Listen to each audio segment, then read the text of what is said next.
Perkenalkan, saya Yuliana Sari dari Program Studi Pendidikan Biologi kelas D semester 4 Fakultas Tarbiyah dan Keguruan Universitas Islam Negeri Raden Talampo. Video ini dibuat guna untuk memenuhi tugas praktikum mata kuliah ekologi dengan dosen pengampu Ibu Suci Wulan Pauhesti Magister Sains dengan didampingi oleh asisten praktikum yaitu Kak Agung Laksana Putra.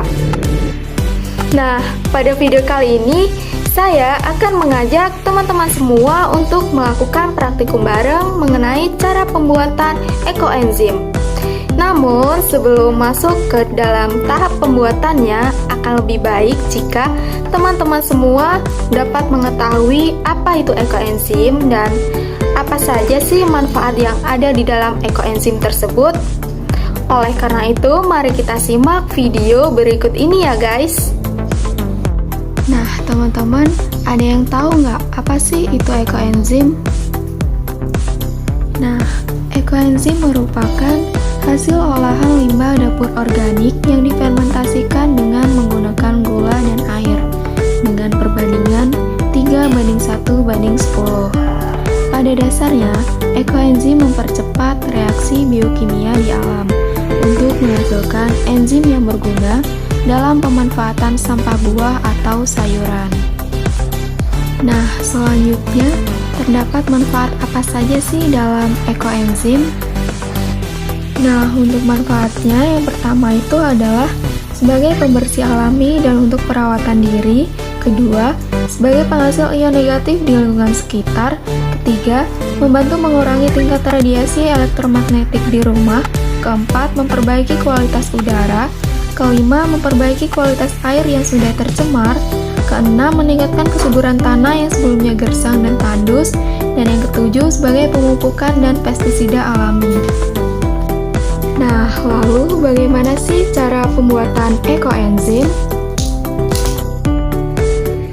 Nah, sekarang kita masuk ke tahap pembuatannya. Namun sebelum itu kita siapkan dulu bahan-bahan yang akan kita gunakan.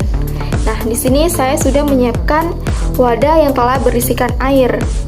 Nah, di sini saya menggunakan wadah bekas air mineral dengan volume ukurannya 1500 ml dan dengan airnya sendiri 900 ml. Nah, di sini saya menggunakan air sumur. Namun bisa juga menggunakan jenis air yang lain seperti air isi ulang, air galon, air pump, air buangan AC, bahkan air hujan. Nah, untuk bahan yang kedua itu ada gula.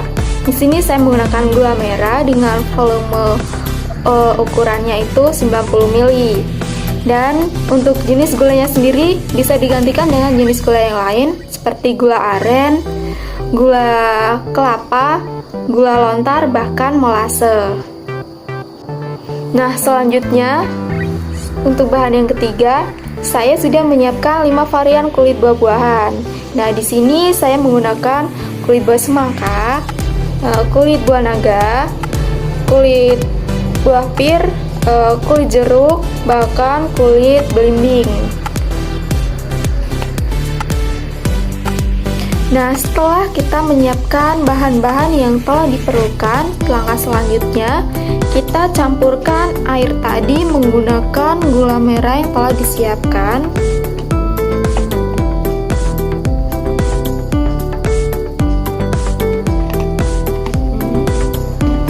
Nah, setelah tercampur seperti ini, kita masukkan kulit buah-buahan yang telah disiapkan tadi.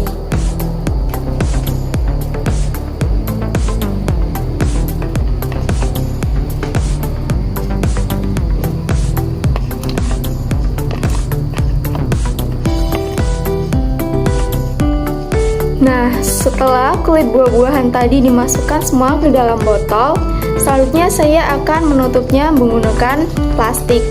Mengapa menggunakan plastik? Karena lubang dalam botol ini kecil, sehingga nantinya ketika dibuka akan rentan meledak jika menggunakan tutup botolnya. Sehingga saya menggunakan plastik ini untuk mengantisipasi ledakan tersebut. Lalu saya akan mengikatnya menggunakan karet gelang.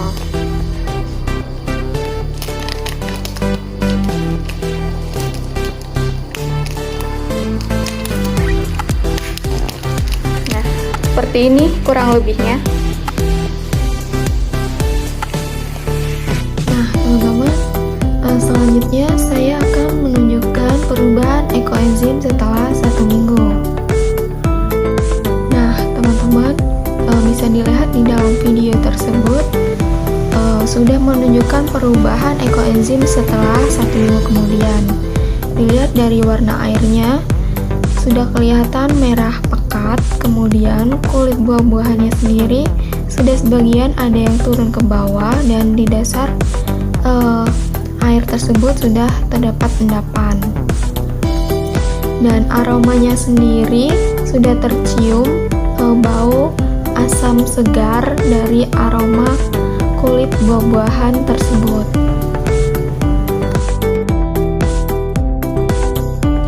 Nah, untuk melihat perubahan ekoenzim lebih lanjut, kita tunggu 1 minggu yang akan datang ya teman-teman. Salam lestari, salam konservasi.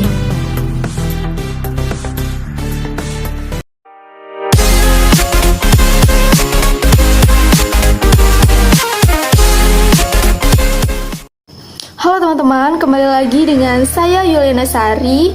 Nah, pada video kali ini saya akan menjelaskan perkembangan ekoenzim setelah 2 minggu kemudian. Nah, bisa dilihat ya teman-teman perkembangannya. Mulai dari kulit buahnya sendiri yang sebelumnya hanya sebagian saja yang turun ke bawah. Nah, setelah 2 minggu kemudian kulit buahnya sudah turun ke bawah semua. Dan di dasar airnya terdapat endapan 2 kali lebih banyak dari yang sebelumnya. Kemudian warna airnya dari yang sebelumnya merah kecoklatan sekarang berubah menjadi coklat keorenan.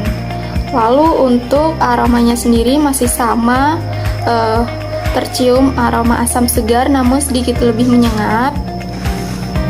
Lalu untuk tutup botolnya, setelah 1 minggu kemudian saya sudah menggantinya menggunakan tutup botol aslinya. Namun walaupun demikian, ekoenzim masih rentan meledak jika setiap 2 hari sekali tutup botol ini tidak dibuka. Oleh karena itu disarankan untuk teman-teman dapat membuka tutup botolnya setiap 2 hari sekali.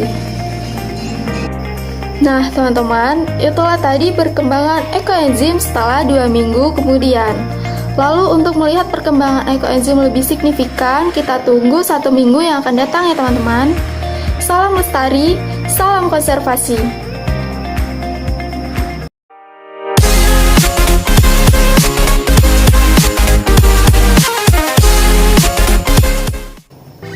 Halo teman-teman, kembali lagi dengan saya Yuliana Sari. Nah, pada video kali ini saya akan menunjukkan perkembangan ekoenzim setelah 3 minggu kemudian, yaitu pada masa pemanenan. Oleh karena itu, mari kita simak video berikut ini ya teman-teman. Nah, teman-teman bisa dilihat perkembangan ekoenzim setelah 3 minggu kemudian.